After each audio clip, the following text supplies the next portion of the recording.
Welcome to the Bookworm Duo, where we explore a variety of books. Let's get started.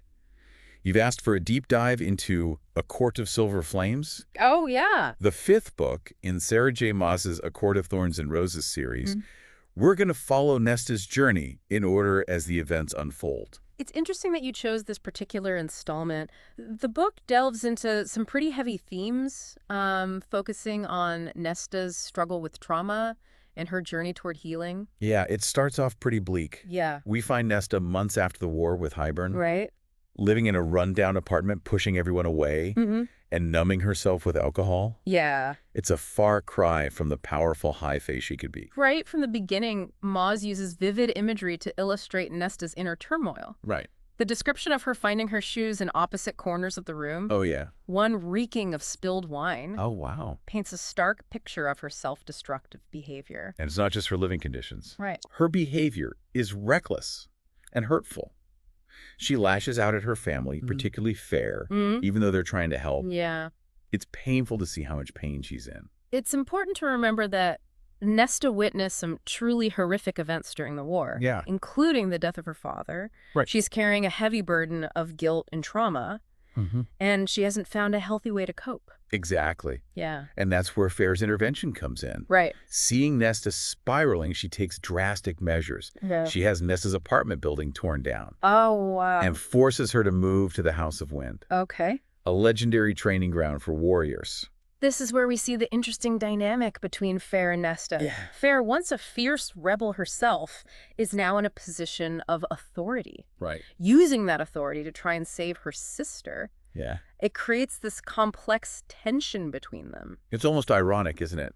Feyre, who used to chafe under the rules, is now the one imposing them on Nesta. I wonder if part of Nesta's rebellion stems from resentment towards Feyre's newfound power and position. That's a great point. Yeah. There's definitely an element of sibling rivalry and resentment there. Right. But I also think Feyre's actions come from a place of deep love and concern. Right. She sees Nesta destroying herself and feels like this is the only way to intervene. True. And it's not like Feyre throws her to the wolves completely. Right. She assigns Cassian, Yes. Rhysand's brother, and a skilled warrior Uh-huh. to be Nesta's trainer. Right. He's tasked with helping her channel her raw power and find some purpose beyond her self-destructive tendencies.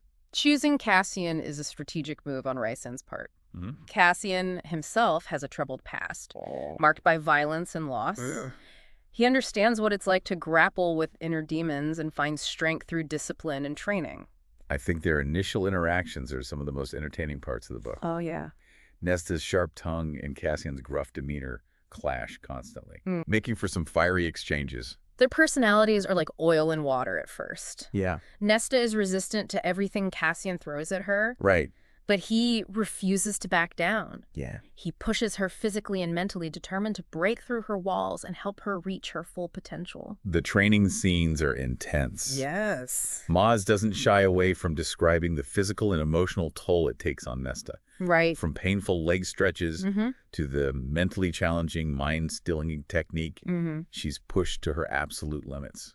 Cassian's approach is interesting. He doesn't coddle Nesta or sugarcoat anything. Right. He's tough, but fair, recognizing that she needs a firm hand to guide her out of the darkness she's trapped in. And he finds clever ways to motivate her, right? Yes. Like appealing to her competitive nature by offering bargains and challenges. It's like he's figured out how to speak her language. Exactly. Yeah. He understands that simply ordering Nesta around won't work. He has to make her want to improve. Right. To prove herself, not just to him, but to herself as well.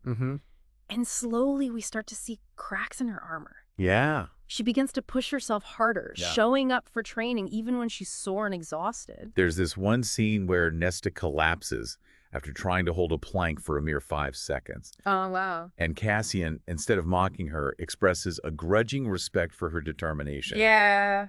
That's a turning point in their dynamic. It is. Yeah. We start to see a shift from animosity to grudging respect, even a hint of attraction. Yeah. And this is also where Emery and Gwyn enter the picture. Oh, right. They are two priestesses who join the training and form an unlikely bond with Nesta.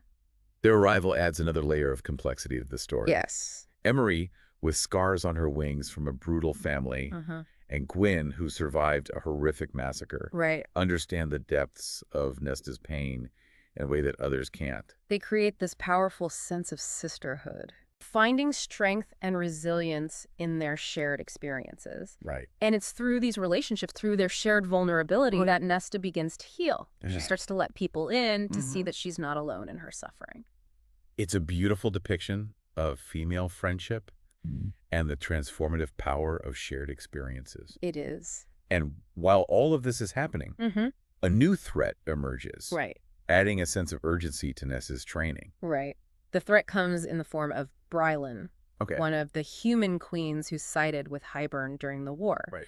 She's allied herself with Cochet, Okay. a powerful sorcerer lord, and they're searching for something called the Dread Trove. The Dread Trove. Yes. For those who haven't read the previous books, what exactly is that? The Dread Trove consists of 3 ancient artifacts, Okay. the harp, the mask, and the crown. They're incredibly powerful objects, Yeah. capable of granting unimaginable power to whoever possesses them. And Brylan is determined to use them for her own nefarious purposes. So the stakes are pretty high, Yes, they are. especially considering Feyre is pregnant. Right. We learned that High Fae pregnancies are incredibly risky, with a high mortality rate for both mother and child. That adds another layer of tension to the story. Yeah. Not only is Prythian facing a new threat, Right. but the potential heir to the Night Court is in danger. It's a race against time to find the trove before Brylan can use it to destroy everything they've fought for. And Nesta, despite her initial reluctance, finds herself drawn into the search. Yes. During a scrying session, she accidentally taps into the Cauldron, Right. the source of all magic in their world. Mm-hmm. This reveals a vision of Brylan with the harp, Okay. one of the artifacts, Right. and raises even more questions about Nesta's own powers and her connection to the Cauldron. This is where things get really interesting. Yeah. Remember, Nesta was made by the Cauldron during the war, a process that imbued her with immense power, but also left her deeply traumatized. Yeah. It seems that her connection to the Cauldron runs deeper than anyone realized. And this connection manifests in unexpected ways, right? It does. Like when she accidentally destroys the training ring with a burst of raw magic, Oh, wow. it's clear that she's capable of wielding immense power. Mm-hmm. But she's also afraid of it, Right. afraid of the darkness that seems to linger within her. That fear is a major obstacle for Nesta. Right. She sees her power as a curse, a reminder of the trauma she endured. Yeah. And yet it might also be the key to defeating Brylan and saving her family. This internal struggle, Right. the battle between her fear and her potential, Mm-hmm. is what makes Nesta such a compelling character. It is. She's flawed and complex, Mm. but she's also capable of great strength and love. And as the search for the Dread Trove intensifies, Right. that strength and love will be put to the ultimate test. Yeah. Mm. We're back, and the hunt for the Dread Trove is on. Nesta, Cassian, and Azriel head to the shadowy realm of the Orid in search of the mask, Right. the second artifact. This journey to the Orid is a significant turning point in Nesta's development. It's a perilous, mist-shrouded land, Right. and she's forced to confront not only external threats, but also her internal demons. Right from the start, they encounter all sorts of terrifying creatures. Yes! Like that shape-shifting water demon, Oh, yeah. the Kelpie. Mm-hmm. I was on the edge of my seat reading that scene. It's a pivotal moment because Yeah. it's where we see the results of Nesta's rigorous training, right? Remember how she could barely hold a plank for a few seconds? Oh, yeah. Now she's wielding a sword against a monstrous Kelpie, Oh. drawing on both her physical strength and the mind-stilling techniques Cassian taught her. I found it really interesting how the Orid itself seemed to mirror Nesta's internal state. Yeah. It's a place of shadows and fear. And she has to navigate those external dangers while simultaneously battling her own anxieties and self-doubt. Absolutely. It's like a physical manifestation of her internal struggles. Right. And when she emerges from the Orid wearing the mask and holding the Kelpie's severed head, Oh, wow. it's a powerful symbol of her newfound strength and resilience. Talk about a power move. It's clear that the mask enhances her abilities, Yeah. but I also got the sense that it might be a bit of a double-edged sword. Mm-hmm. It seemed to feed on her anger and maybe even amplify her darker impulses. That's a great observation. Yeah. The mask, like many powerful artifacts, seems to come with a cost. It gives Nesta an edge in battle, but it also taps into her more volatile emotions, making her more prone to rash decisions and violent outbursts. Back in Valaris, things take a turn for the worse with Feyre's pregnancy. Oh, no. We learn about the dangers associated with High Fae males mating with human females. The possibility of Feyre and the baby dying during labor is a terrifying prospect. It creates this parallel sense of urgency. Yeah. Nesta is battling external threats in the Orid, while Feyre faces a life-or-death struggle back home. Right. And it's this situation that pushes Nesta to make a momentous decision. Knowing that she still possesses a fragment of the Cauldron's power, she offers a bargain.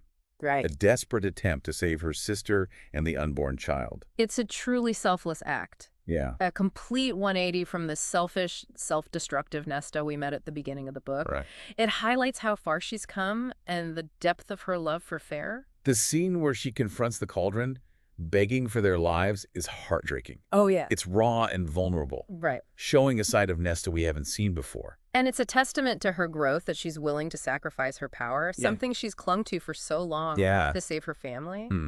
The Cauldron accepts her bargain, guiding her to use her remaining power to heal Feyre and ensure safe delivery. But this act of selflessness comes at a price. Right. Nesta loses her Cauldron-given powers, leaving her feeling vulnerable and uncertain about her future. Yeah. It's like she's been stripped bare, forced to confront who she is without the crutch of magic. It's a significant loss. Right. But it also opens up new possibilities for Nesta. Okay. She's no longer defined by her power, by the trauma of her making. She's free to forge a new path. Yeah. To discover who she is at her core. And her relationship with Cassian deepens in the aftermath of this ordeal. Yeah.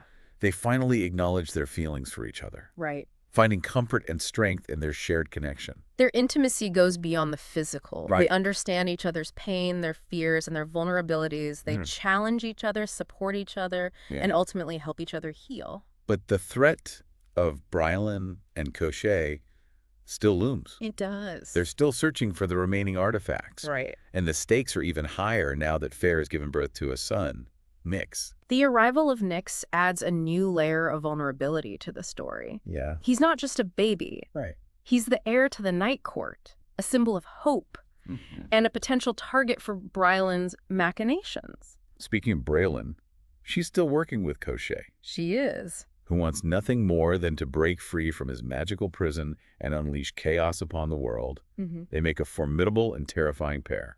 And their threat becomes even more palpable when Nesta, during a training session, accidentally makes 3 powerful swords. Oh, really? Imbuing them with her raw emotions. Wait, I thought she lost her powers. That's the mystery. It seems that while she lost her Cauldron-given abilities, she might still possess a latent ability to imbue objects with her power, particularly when her emotions are heightened. That's both fascinating and terrifying. It seems like even without the Cauldron's power, Nesta is still a force to be reckoned with. She is. But these pairs, made swords, especially the great sword Ataraxia, become a source of concern. Amren, ever the voice of caution, warns against using them, fearing they might be corrupted by Nesta's darker emotions. Rhysand, however, sees their potential as weapons against Brylin and Cochet. Especially since they operate outside the usual rules of magic. Right. It's a gamble, but with the threat of war looming, they're willing to take any advantage they can get. And it's not just about the swords. Right. Nesta and Cassian continue to train, pushing each other to their limits and honing their skills for the inevitable confrontation with Brylin. There's this scene where Cassian teaches Nesta to punch, and it's more than just a physical lesson. Right. He's teaching her about choosing her battles, about channeling her anger and aggression in a constructive way. It's a powerful metaphor for Nesta's overall journey. Right. She's learning to control her emotions, to harness her power, and to direct it towards a worthy cause. And then there's the whole arc with the Valkyries. Nesta, inspired by their legendary strength and resilience, starts incorporating their mind training techniques into her own regimen. She even encourages Emery and Gwyn to join her, Right. forming this incredible sisterhood of warriors. It's empowering to see these women supporting each other, Yeah. pushing each other to be their best selves. They're not just training to fight. Right. They're training to overcome their pasts, Yeah. to find their voices, and to create a new path for themselves. And let's not forget the scene where Gwyn reveals the horrific truth about what happened to her at the temple. Oh, yeah. It's a chilling reminder of the darkness that exists in their world and the strength it takes to survive such trauma. Gwyn's story is heartbreaking, Yeah. but it's also incredibly inspiring. Wow. She chooses to confront her past, to find healing and purpose in the midst of her pain, Yeah. and her determination to climb Ramil, the sacred mountain of the Illyrians, becomes a symbol of their collective resilience. Speaking of Remiel, the blood rite is approaching, Yes. and the tension is palpable. Right. This ancient ritual where Illyrian warriors compete for glory and titles Yeah. becomes a focal point for Nesta and her friends as they prepare for the ultimate test of their strength and courage. It's more than just a physical challenge. It's a test of their will, their loyalty, and their commitment to the new path they've forged. And with Bryalen's forces closing in, the stakes are higher than ever before. Yeah. We're on the edge of our seats, waiting to see how it all unfolds. We're back for the final act of our deep dive into A Court of Silver Flames, and things are about to get intense. The blood rite. Yeah. A brutal test of strength and endurance sets the stage for the final confrontation. Right. Remember, Nesta, Emery, and Gwyn Yeah. are determined to challenge the deeply ingrained traditions of Illyrian society, proving that women can be warriors too. They face off against Bellius and his cronies at the base of Remiel. Right. A formidable opponent fueled by misogyny and a lust for power. It's a thrilling scene as Nesta, Emery, and Gwyn fight with a ferocity that surprises even the most seasoned Illyrian warriors. Yeah. They've come so far in their training, Right. honing their skills and drawing strength from their bond as sisters. Maas's writing truly shines in these fight scenes. It does. The clashes of swords, the brutal blows, and the sheer determination of the women are described with vivid detail, Yeah. making you feel like you're right there in the thick of the battle. But the blood rite is just the beginning as women fight for their lives and their right to challenge tradition. Brylan, ever the cunning manipulator, makes her move. Oh, yeah. She reveals her plan to capture Cassian and use the crown, the Right. final artifact of the Dread Trove, to enslave him. It's a chilling reminder that the stakes are higher than ever. Yes. Brylan and Cochet pose a threat not just to Nesta and her friends, but to the entire world. Right. Their lust for power is insatiable, Yeah. and they'll stop at nothing to achieve their goals. In a desperate attempt to save Cassian, Yeah. Nesta uses the harp to transport herself to his side. Right. Remember, the harp is a powerful artifact, capable of manipulating emotions and amplifying magic, Right. but it's also dangerous, Yeah. threatening to consume those who wield it. The scene where Nesta nearly becomes trapped within the harp, her soul merging with the souls of its previous victims, sent shivers down my spine. Oh, wow. It's a stark reminder of the fine line between power and corruption. It's a test of Nesta's willpower and a crucial turning point in her journey. She has to confront the darkness within herself, Right. the anger and the pain that threatened to consume her, Yeah. and choose love over fear, Right. compassion over vengeance. And just as this intense battle is unfolding, Right. Feyre goes into labor back in Valeris. Oh, no. The risks associated with a High Fae pregnancy create a parallel sense of urgency and danger. The bond between Nesta and Feyre transcends distance. Yeah. Even amidst the chaos of her own fight, Right. Nesta senses that something is wrong and knows she has to act to save her sister and her newborn nephew. In a moment of selfless courage, Nesta confronts Brylan, Right. offering her own life in exchange for Feyre's safety. This act of self-sacrifice speaks volumes about Nesta's transformation. She's no longer the self-centered woman we met at the beginning of the book. Right. She's willing to give everything to protect those she loves. But Brylan, consumed by her own twisted desires, refuses. Oh, wow. She wants to see Nesta suffer, to break her spirit. Mm-hmm. And just when all hope seems lost, Right. the Cauldron intervenes, offering Nesta a choice. It's a pivotal moment, Yeah, a crossroads where Nesta has to decide what truly matters. right. Will she cling to her anger and thirst for revenge, Or will she choose love and forgiveness? Nesta, without hesitation, chooses love. Wow. She bargains with the Cauldron, offering to return the power she stole in exchange for Feyre and Nyx's survival. It's a powerful act of redemption. A culmination of Nesta's journey from darkness to light. Yeah. She sacrifices her power, the very thing she once clung to so desperately, for the well-being of her family. The scene where she channels her remaining power to heal Feyre and ensure the safe delivery of Nyx is both breathtaking and heartbreaking. It is. It's a beautiful display of love and selflessness. Yeah. But it also marks the end of Nesta's magical abilities. It's a bittersweet ending. Right. But one that emphasizes the enduring strength of the human spirit. Yeah. Nesta may have lost her powers, but she's gained something far more valuable. Right. Self-acceptance, love, and a sense of purpose. And Cassian, how does he react to Nesta's sacrifice? He's both heartbroken and incredibly proud. He understands the depth of her love for Feyre and recognizes the courage it took for her to make such a sacrifice. Yeah. Their bond deepens in the aftermath of this ordeal, evolving from a fiery attraction to a deep and lasting love. So at the end of it all, Nesta and Cassian build a life together, free from the burdens of their pasts. They've both faced their demons, healed their wounds, and emerged stronger and more connected than ever before.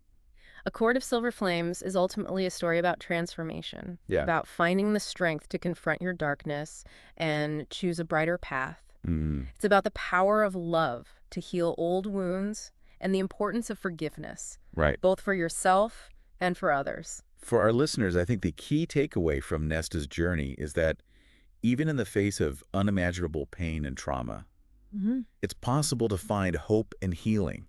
It's a reminder that we all have the strength to overcome our challenges and create a better future for ourselves. It's also a story about challenging societal expectations and embracing our true selves.